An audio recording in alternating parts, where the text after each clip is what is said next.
This is a milestone in the journey of independent India. We are celebrating 75th anniversary of our independence with the theme Azadi Ka Amrit Mahotsav.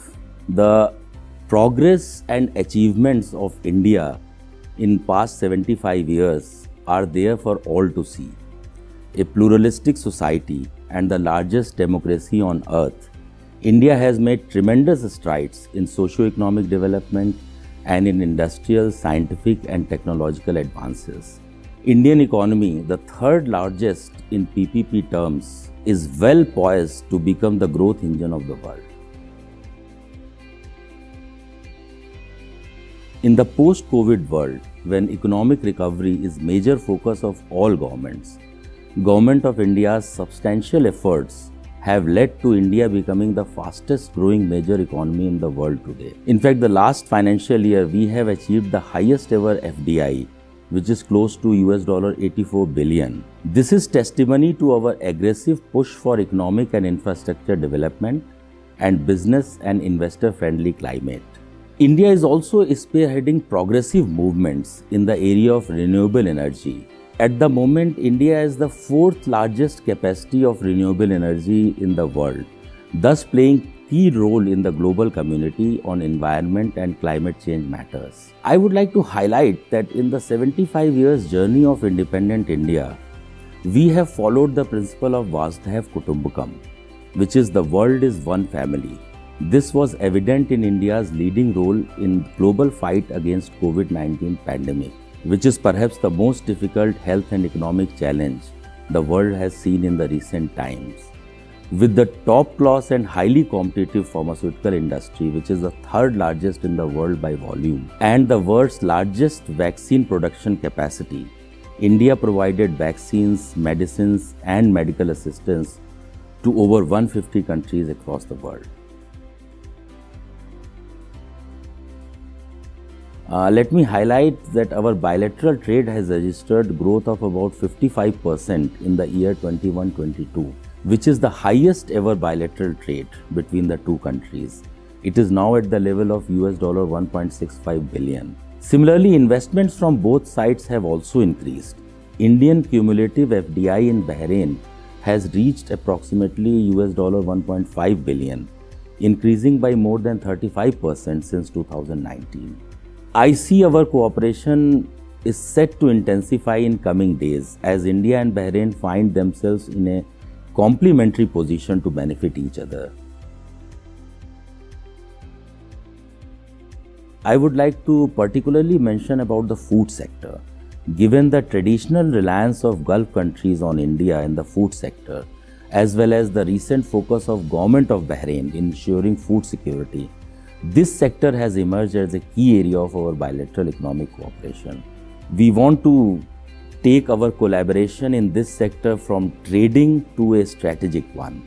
There are significant opportunities for investment in food parks in India, in ensuring continuous supply of food requirements of Bahrain through collaborative tie-ups between the two sides. And we have organized a large number of meetings between the private sectors in which the nodal Indian agency, Agriculture Processed Food Products Export Development Authority, also participated. And they discussed, among other things, there is a need to improve connectivity and logistics to further promote bilateral trade and collaboration in this sector. Indian community in the kingdom numbers around 350,000 and it comprises about a quarter of Bahrain's population. They play a significant role in the economic development of the kingdom. Our vibrant community in Bahrain plays an important role in promoting our bilateral ties and further strengthening the existing goodwill between our two countries. Indians are employed in almost all sectors of Bahraini economy. While a large chunk of them are blue-collar workers, many are CEOs, CFOs and professionals including chartered accountants, doctors, engineers, teachers and nurses. A number of Indian families own and run successful businesses. Bahrain is among the most preferred destinations for work, not only by Indian community but also by other expatriates. This is indicative of Kingdom's welcoming society, conducive economic environment and worker-friendly policies. As far as Indian workers are concerned, there is a transparent process of their recruitment in foreign countries. Government of India has created an e-migrate portal, which is an online portal who lists the required processes and documentation required for employment of Indian workers abroad. It also has the list of authorized Indian agents. Any foreign employer, including Bahraini employers, are required to register at this portal for recruitment of Indian workers. There are bilateral mechanisms between our two countries to ensure that agreed employment contracts are adhered to. Also, Government of India has fixed minimum wages for different categories of workers who go abroad for employment. Further, the embassy has a dedicated labor section which remains in constant touch with our workers. We work in close collaboration and receive excellent support from LMRA, Ministry of Labour and other concerned Bahraini government authorities regarding any issues which our community faces.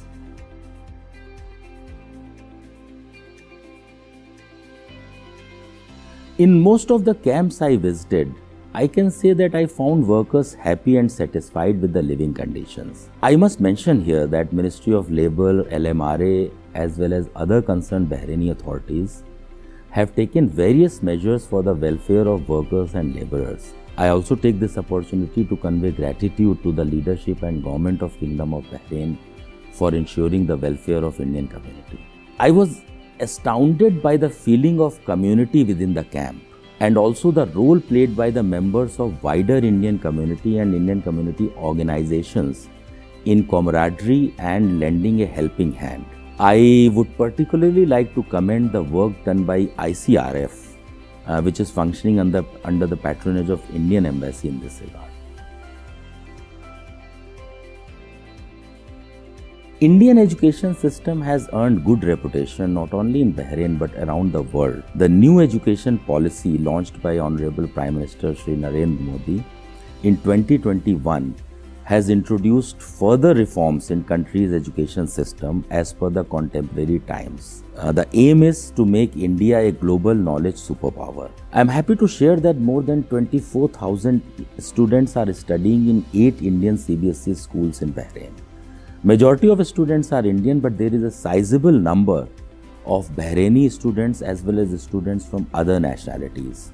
Just to give you a number, recent number, in 2019, just before pandemic, more than 100 students from Bahrain went to India to pursue higher studies. The trend got temporarily disrupted during the pandemic. However, I am happy to share that recently we are again seeing an increase in education visa to Bahraini students. In addition to this, I must say both sides are also taking several initiatives for furthering collaboration in this sector, including the cooperation between the universities and technical institutions as well as exchange of students and youth of the two sides. Our collaboration in this sector, including the exchange of medical professionals, is not new. If I recall correctly, one Indian doctor named Dr. Bhandarkar visited Bahrain as early as 1925 and opened a clinic in Muharrak. In the recent times, if I speak, there are approximately 8,000 Indian professionals in Bahrain, including doctors, nurses and technical staff across all government and private hospitals. There is also significant Indian investment in healthcare sector in Bahrain. During the pandemic, as you may be aware, Indian healthcare workers rose to the challenge and worked shoulder to shoulder with their Bahraini counterparts to make Bahrain's fight against pandemic a success. Yoga is a gift of India to the mankind. As you may be aware, United Nations General Assembly in its session in December 2014 passed the resolution which was sponsored by India and record 175 co-sponsors to celebrate International Day of Yoga on 21st June. Since then, International Day of Yoga is being celebrated across the world with great enthusiasm on this day. Over 4,000 people including Indian community, Bahraini community, as well as members of other nationalities, participated in the yoga events. We partnered with Ministry of Youth Affairs and Sports and NHRA in celebration, for which I am really thankful to them. And what was truly inspiring and amazing was the participation of overwhelming number of children. In fact, in one of the yoga sessions, this was simultaneous yoga session on 21st June morning, where I think over 700 students from in 7 Indian schools conducted yoga sessions simultaneously.